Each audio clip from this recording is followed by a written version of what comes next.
Welcome back to CNST 1731 Construction Print Reading.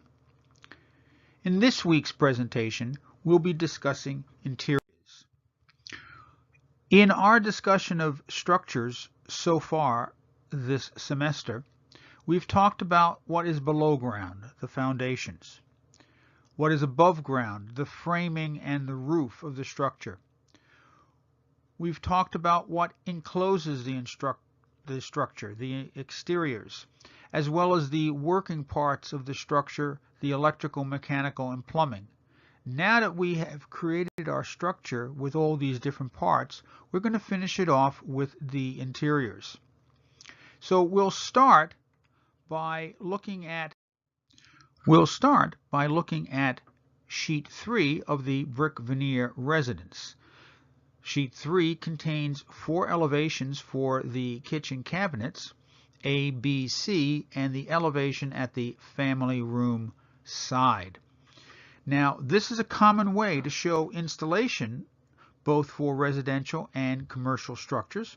It can be used for bathrooms as well, or any other feature that requires you to be able to see the wall itself, the side of the wall. But to determine exactly where this is in the structure, we have to use it in coordination with the floor plan that's on brick veneer 1. So here is the floor plan for brick veneer 1 of the kitchen, and here are 2 elevations. To orient ourselves between the elevation and the floor plan, we have to identify common elements of both. So here is door E in the kitchen to a closet or pantry, and we see door E in elevation A. That lets me know that I am looking in this direction with elevation A. If I look at door B, I find door B in elevation B. That tells me I am looking in this direction when I'm dealing with elevation B. Elevation B tells me I have an oven, plastic laminate, and something called a Lazy Susan. If I look at the floor plan, I see that I have a corner cabinet here, which is awfully difficult, if you've ever experienced this, to access all the supplies in here or to make effective use of the space you have. A Lazy Susan will rotate so that anything that is in the back here can be brought around and access from the front here. Continuing around the kitchen, we look at elevation C, and using the same technique to identify key common items with which to orient ourselves, we look at the dishwasher in elevation C, and we see a dishwasher here. Note that the Lazy Susan can also be accessed from this side as well. This tells me that elevation C is looking in this direction. Please note the dashed lines that end in a point on the window here. This is telling me that this window is hinged, and it's hinged along this side, that this will be where the window will open. It will open in this manner. There is no dashed line in this window, indicating that this window is fixed. It does not open. The hinge on this side, on this window, is on this side. So these windows will open as a book might. Notice this note of open. If we look at the elevation at the family room side, that tells me I'm looking at it from this direction. And here it says open to. that tells me that I have a pass-through. I can create something in the kitchen, and I don't have to walk all the way around to get to the family room. I can leave it on a counter here and have someone from the family room come and access it. Brick Veneer 4 provides bath elevations. And if you recall, we had that conversation about it's an odd place to put bath elevations, but the designers were more than likely trying to save sheets, and they had extra space on Brick Veneer 4 and chose to show these elevations at that location. Now, notice we're calling out ceramic tile on all three elevations. But here, the tile goes up 6 feet 4 inches, while here it only goes up 4 feet 2 inches. And you can see that it changes elevation. It does not tell us how far this elevation or this higher tile goes before it drops down to the lower tile. It may be a function of the size of the tiles. We're calling out a cove base made of tile, as well as towel bars. Now, the towel bars don't give us any dimensions. We don't know how long they are or where they are going to be located in respect to the rest of the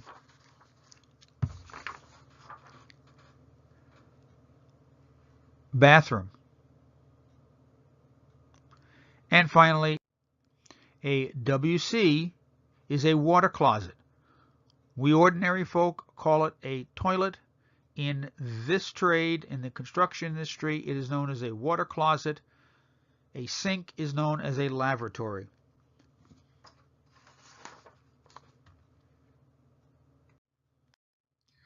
Looking at Brick Veneer 4 with its door schedule, we once again have to turn to Brick Veneer 1 in order to determine where these doors will wind up.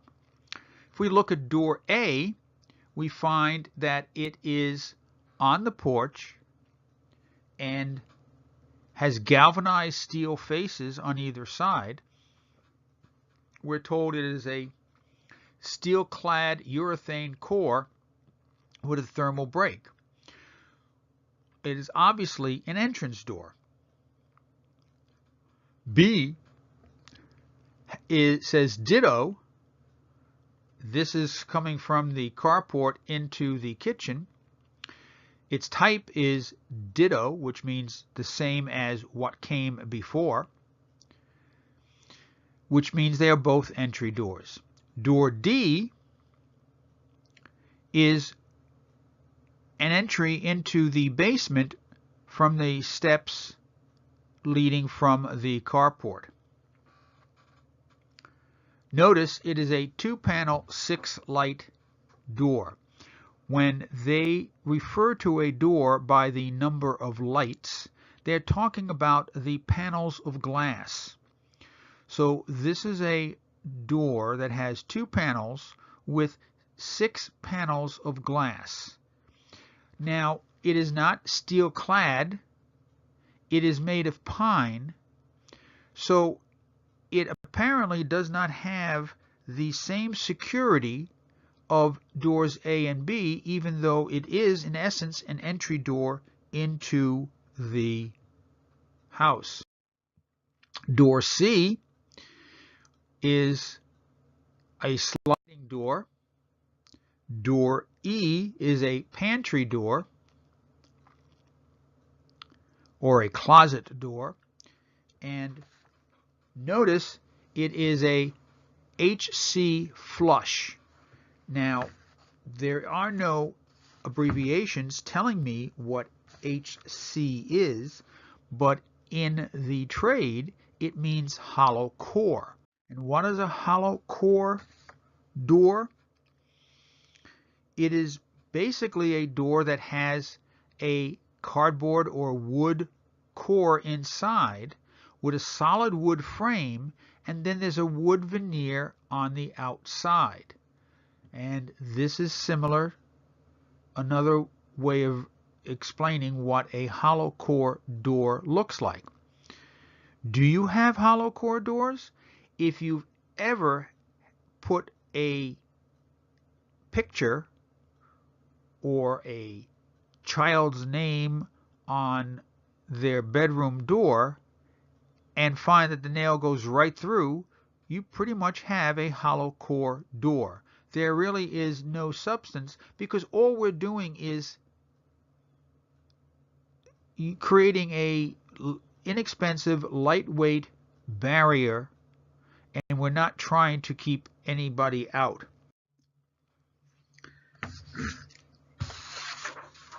If we continue now, looking at door F, we see door F is a pocket frame. And this is known as a pocket door. Notice that the frame is by the carpenter. So the carpenter is building the frame for the pocket door, and somebody else is installing it. Again, what is a pocket door?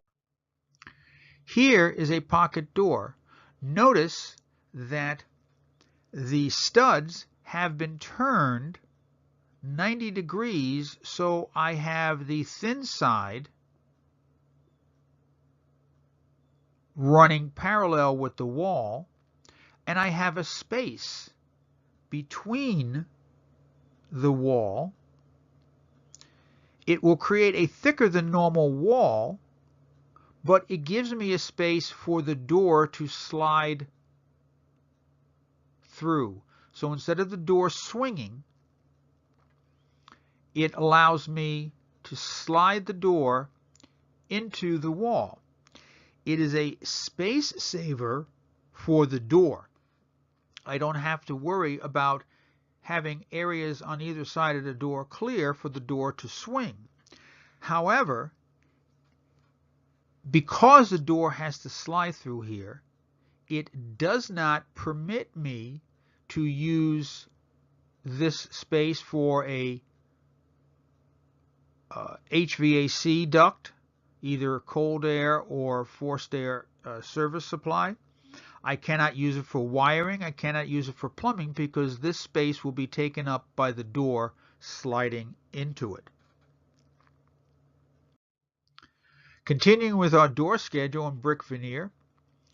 So here's the pocket frame by the carpenter, and notice door G, it says ditto. It's telling me that door G should be a pocket frame. Door H says it is like F. That tells me that it is a pocket frame as well. That's how I'm following the wording. However, when I look at brick veneer 1 and my floor plan, I see door H is indeed a pocket door. We see it in 2 locations. However, door G is not shown to be a pocket door. Door G is a regular swinging door. So,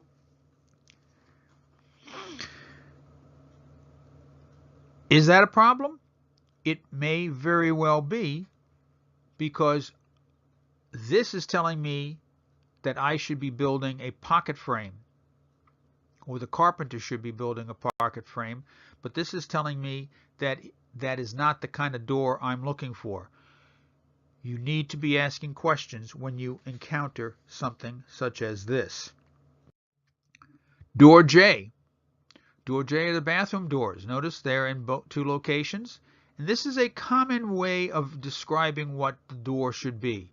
Any place I use a door of this size, whatever material oak, the framing, whatever, all these things, anywhere I want to use that door, I simply say J. I don't have to repeat this information.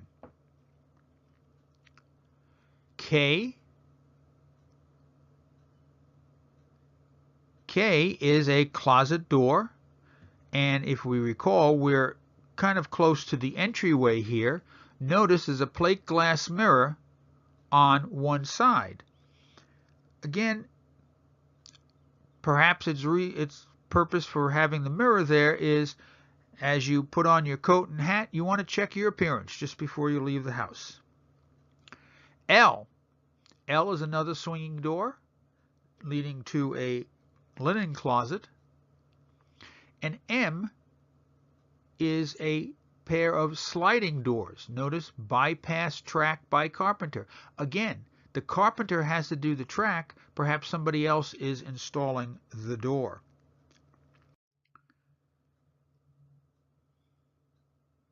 Door N and N1, they are open louver doors. And 1 is shown over here. Notice it is slightly narrower. It is not as wide, and it is used for this closet. This is a little difficult to see that this is N1, but you can see here an N door, N, and N1. P are also folding doors. Again, open louver doors. Here is P, here is O. Slightly 4'8", 4'8", or 5'8". Again, slightly different size in the same bedroom.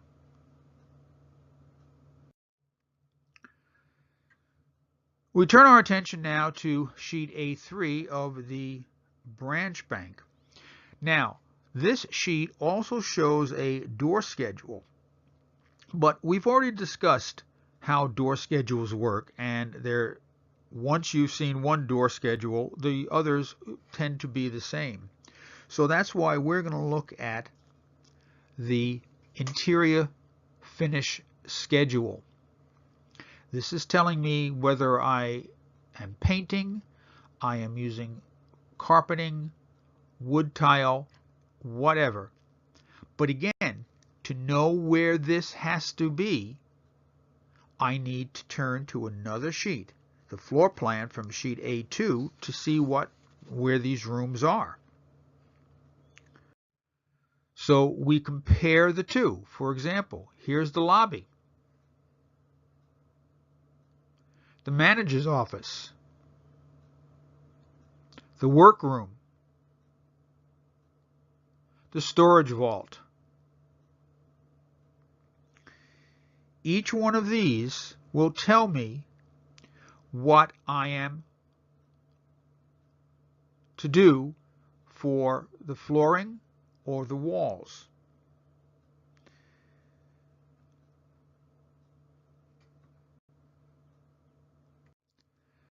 So let's look at some of those items.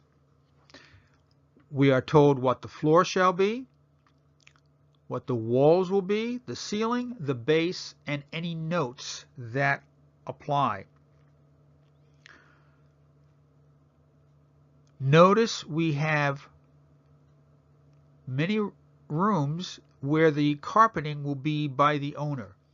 That's telling you, the contractor, you are not responsible for the carpeting. So you will not put it in, somebody else will. But you need to coordinate with that person because you need to have the floor ready for the carpeting to put in. You probably need to have all the walls done and the ceiling done. If you've ever done any work in a house, you certainly don't want to be painting after the new carpet has been installed. One thing I noticed here, the janitor closet has vinyl tile as the floor.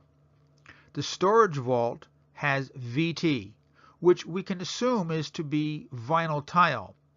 However, it isn't clear, and it's a feature that I prefer not to use.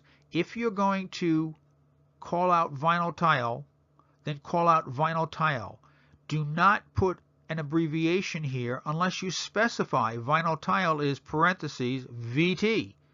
Otherwise, you tend to confuse the contractor to thinking that he has something different to do in the storage vault than vinyl tile. It says that the walls, unless noted, at the masonry has 1/2 inch gypsum board. On furring, on studs, is 5/8 inch gypsum board. So, unless it's noted, so the lobby has vinyl wall covering on 5/8. Closing office, workroom, lounge, simply call for paint with finish 1. Finish 1 being 2 coats of a latex flat paint. Finish 3 on CMU, that's our friend the concrete masonry unit. Finish 3 is 2 roll coats of epoxy paint. Finish 2 is 2 coats of latex enamel, but I don't see latex finish 2 being called out here. While finish 4 is a stain of 1 coat, a sanding sealer of 2 coats with satin finish varnish. And here we're looking for finish 4 on the counter and shelves and the railing. Here we have paint 3 AC duct collars above the luminous ceiling white. So we have all the different information we need to finish the interior of this building. Turning our attention now to Wendy's and sheet 6A. We see many elevations. So let's look at some of the details. We start with the counter. It is a prefabricated service counter, so it is already built and someone simply needs to install it. We have a 4 1/4 by 4 1/4 ceramic wall tile on the face and bottom of a soffit.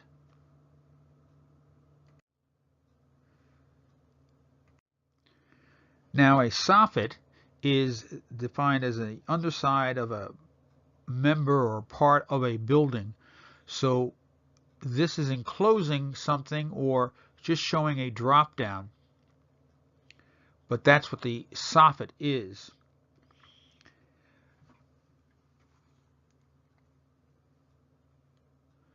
Notice the counter trim has a finish defined and the counter face.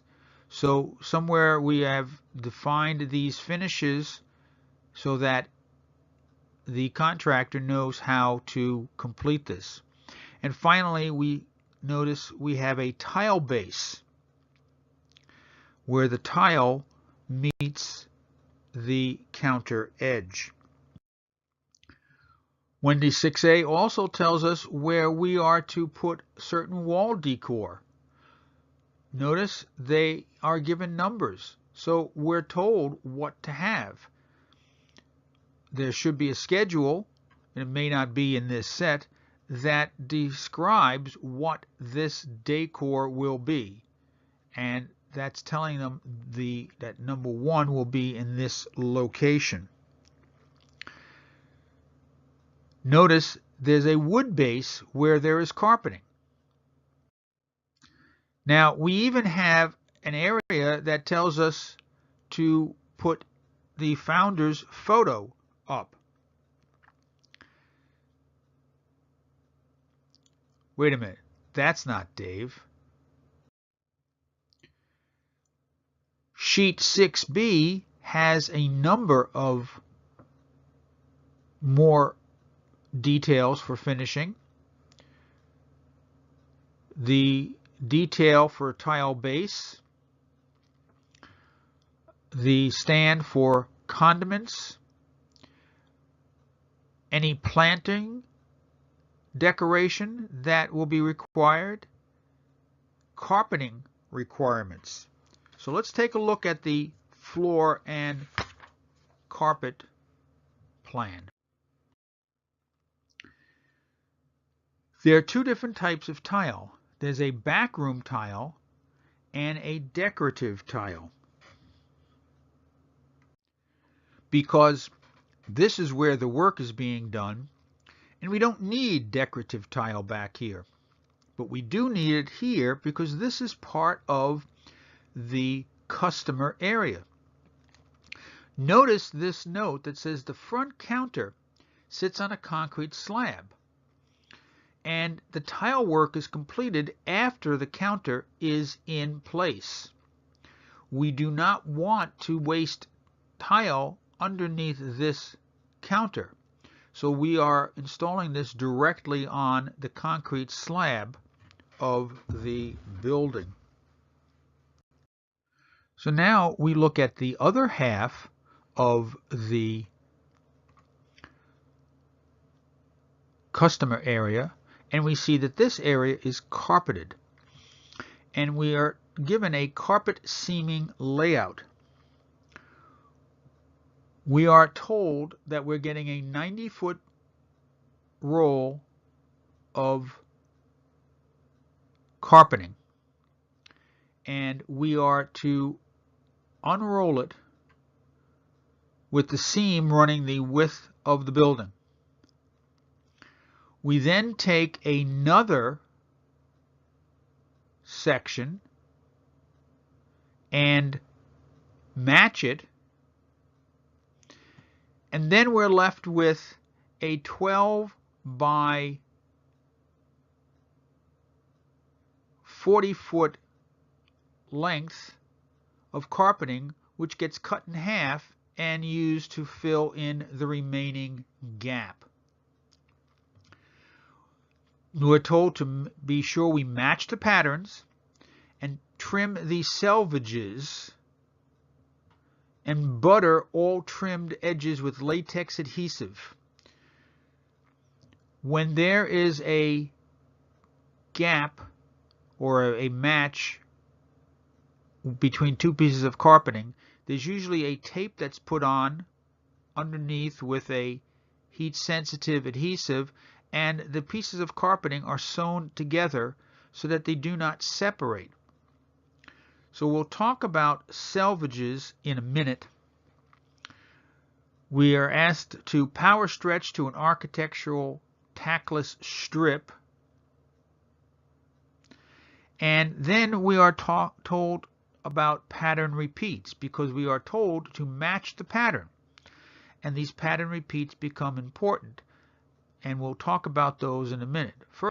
So let's look at some of those terms that we just were discussing.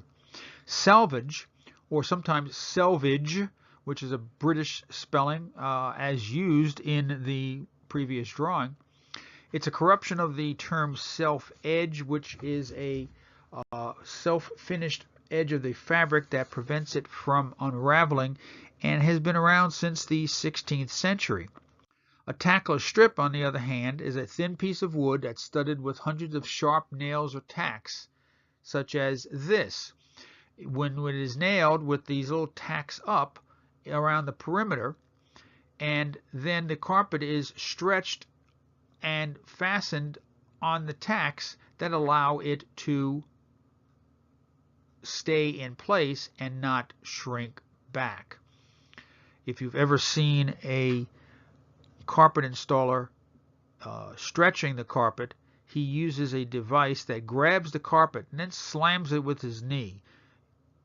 It's a painful thing to watch, which is probably why they have a note that says it to be power stretched. So let's go back to our pattern repeats. Here's a pattern repeat. This is a particular pattern of no special import, and if this were wallpaper, I would now, you can see that it looks like it's all the same all the way across. But note that this type of looks like a little tree, it goes all the way across. This is a different style of tree. It looks like 2.5, and it goes all the way across this line. In order to match this piece with this piece, I have to line these up.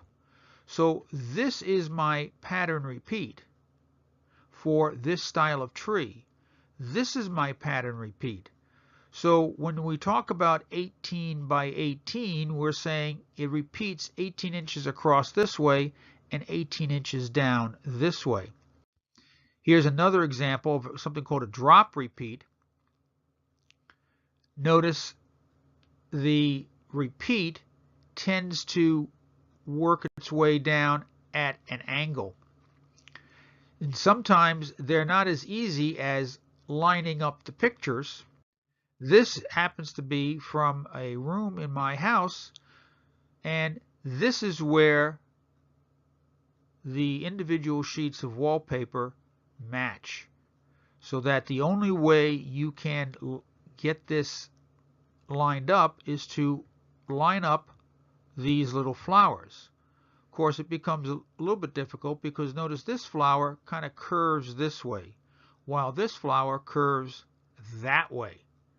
And so you have to make sure you've got the right flower, otherwise the pattern will be off.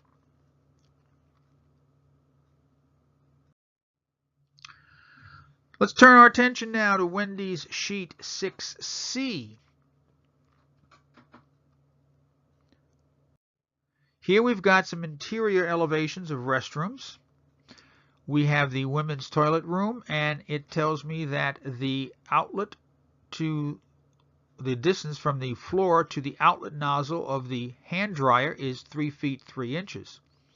In the men's toilet room, we see that the distance from the floor to the outlet nozzle of the recessed hand dryer is 3 feet 3 inches. And when we look at a note for the hand dryer, we see that the outlet dimension is 3 feet 3 inches. Now, it's my preference that since this is the same, it should be shown all at once. Because notice in the women's toilet room, the hand dryer is 3 feet 7 3/4 inches from the wall, but in the men's room it is 3 feet 4 1/4 inch from the wall. So this is a possibility for confusion. We've called out the elevations here, and we see that they're all the same. We have distances here that are similar. Is there a possibility that a contractor might misread and assume that since these are all the same, these two are the same?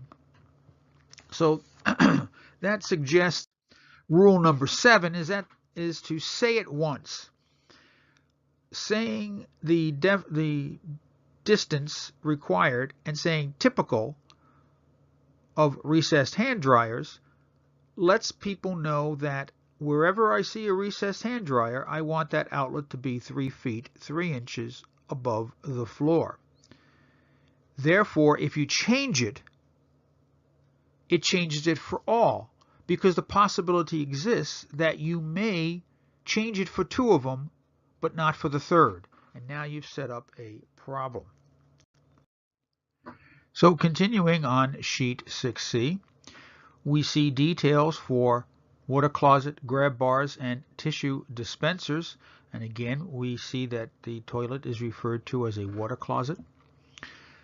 The water closet can have a seat rim 17 to 19 inches from the floor. The higher dimensions are usually for ADA, Americans with Disabilities Act, ADA compliant, because if you're infirm, it's less to reach. The grab bar here is 1 foot from the wall. The water closet center line is 1 foot 6 inches from the wall. I'm told that this bar is 3 feet. Now, notice that I'm not getting a lot of minimums or maximums. So I'm not getting any kind of a range. So I would take this to mean that this grab bar, this 42-inch grab bar, which is 3 feet 6 inches, is 42 inches. There is no opportunity to have a 40-inch bar or a 44-inch bar. It is a 42-inch bar.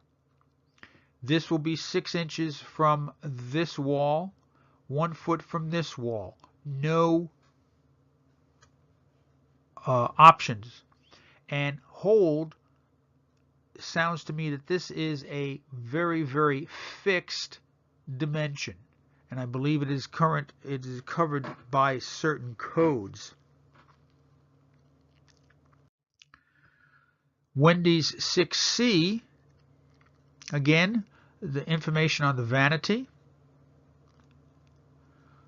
Notice that the mirror will be 3 feet 2 inches from the floor, and this tile is 2 feet 5 inches minimum. Here's that word minimum again.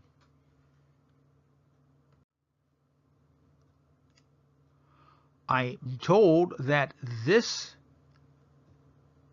dimension is 2 feet 10 inches maximum. So I have a minimum dimension. This cannot be less than 2 feet 5 inches. It can be more. This can be less than 2 feet 10 inches, but cannot be more than 2 feet 10 inches. Always watch for minimum and maximum. They can be very important. And then we have this note that tells me to see sheet S3 for the size. But of course, we don't have a sheet S3 in our drawing set. So do keep in mind that we do not have a complete set of plans included in the text for almost any of the buildings. Now, in the vanity plan, remember a plan. We are looking down on the top of it. Now we're going to take a section through it. Now, interestingly, this plan view is below the vanity top. And so we'll take a look at this section in a minute.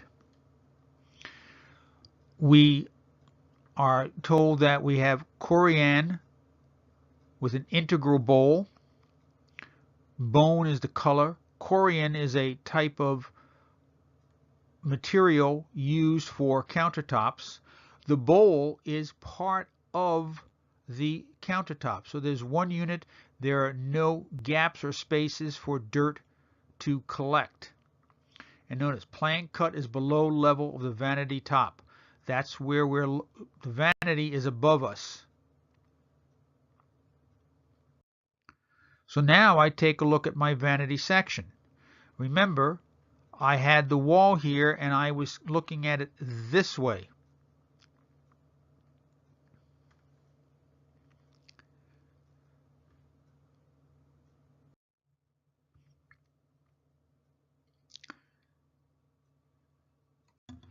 Turning our attention now to Wendy's sheet 6D. Again, we see more elevations showing where the various components of the business are going to be installed. Looking a little closer here, we see that the items are called out by codes CO1, DO2. Now, doing it this way makes it easier and takes up less space than actually labeling it. I can tell you that these are cup holders. So if I label this as cup holders, this looks like a drink dispenser. This looks like a point of sale cash register. So rather than using all these words, we call it a DO2. And somewhere we will find out what a DO2 is. That does require, though, that we look at a couple of more pages. Now we're going to turn our attention to sheet 9 of Wendy's. And what we have here is an equipment schedule plan. And we have a series of tables of equipment, and then we have a plan view that shows us where those pieces of equipment will be shown. And this can be used in conjunction with the sections we looked at earlier, sheets 6A, B, C, and D. Also, sheet F1 is a similar table, except this is a schedule of the finishes and furnishings that will be used in the new restaurant. So let's take a close-up view of the plan for equipment from sheet F9, or sheet 9 rather, and you can see where the various pieces of equipment are called out. But to find out what these pieces are, we need to go back to the tables above. So here's one. It's corner and wall trim. We have L11, L12, L13. And we see here is an L12-6 being used. Here is an L11-3 and an other pieces of equipment. So what are these L, corner and wall trim? This is trim that is put on a sharp edge of a wall to prevent the wallboard from being damaged as it's bumped. So we see here an L11-3, stainless steel, 99 inches long. An L11-6 is 108 inches long. Still the same type of trim, but slightly longer. And there's no cutting involved, you just install it. The L12-6 is 108 inches long, but you can see it is of a different shape. So here's the equipment schedule that we were just talking about. And you can see here is the CO1 cup dispenser that we had looked at earlier on one of the plan view sheets from the sheet 6. Here, remember, we had a DO2, and that's a POS terminal. Now, you might say to yourself, what is POS? What does that mean? Well, in some cases, you might have to know it. It stands for point of sale. It basically is the cash register. Now, what happens if you don't know what POS means? Ask. Rule 20 says that you never apologize for asking a question. It is far better to ask a question and appear foolish than to not ask the question and be proven foolish. We will also notice that in these sheets there's two columns here, and if you look at the top of the column, it'll say furnished by, and this column here says installed by. And down here we have a legend. O is owner, GC is general contractor, EC is electrical contractor, PC is plumbing contractor, and ES is equipment supplier. So if you notice, the POS monitor and the POS terminal are both furnished and installed by the owner. You, as the general contractor, won't have to deal with it. Notice the multi-product timer, whatever that is furnished by the owner, but you, as the general contractor, have to install it. A number of these, the coffee counter, the drive-through drink counter, are all furnished and installed by an equipment supplier. If you're the general contractor or the plumbing contractor, you don't have to worry about it. Here are some others, and they get very, very detailed. We have carpeting. A toilet tissue dispenser is a piece of equipment that is listed. Door kick panels. This is usually a stainless steel plate that is placed on the bottom of the door because as people go through doors, they tend to kick them open. Single trash unit. It's not shown here, but there's an R16, which is a high chair. They even have a suggestion box. So all these different things are required. Notice the carpeting is the equipment supplier furnishes, the general contractor installs. Equipment supplier furnishes the service sink faucet, the plumbing contractor installs it. So we can look at sheet 9 and know where all these pieces go. And you may not know what they are, but you can find out by going back and forth between the plan, the elevations, and this schedule. Sheet F1 is a finish schedule, as I said, and it's very similar to the one we just looked at, except now we're talking about finishes, flooring, walls, miscellaneous, lighting, ceiling, seating, common finishes, exterior finishes. Flooring. Here's the Axminster Amazon that we talked about. In this particular case, perhaps they are type pattern. Notice it is furnished by the equipment supplier and installed by the general contractor. In this case, these items, there's only the owner, the general contractor, or the equipment supplier who are involved. Notice the field floor tile is furnished by the general contractor and installed by the general contractor. Seating. Seating is furnished by the equipment supplier, installed by the equipment supplier. And then we have things like silk plants and the wall decor that we talked about earlier. The owner furnishes those, the owner will install those. And the exterior finish, the owner furnishes them. The general contractor will install them.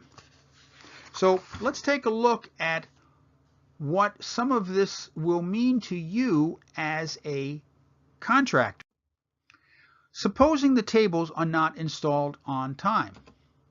Well, the equipment supplier has the responsibility to furnish and install those tables.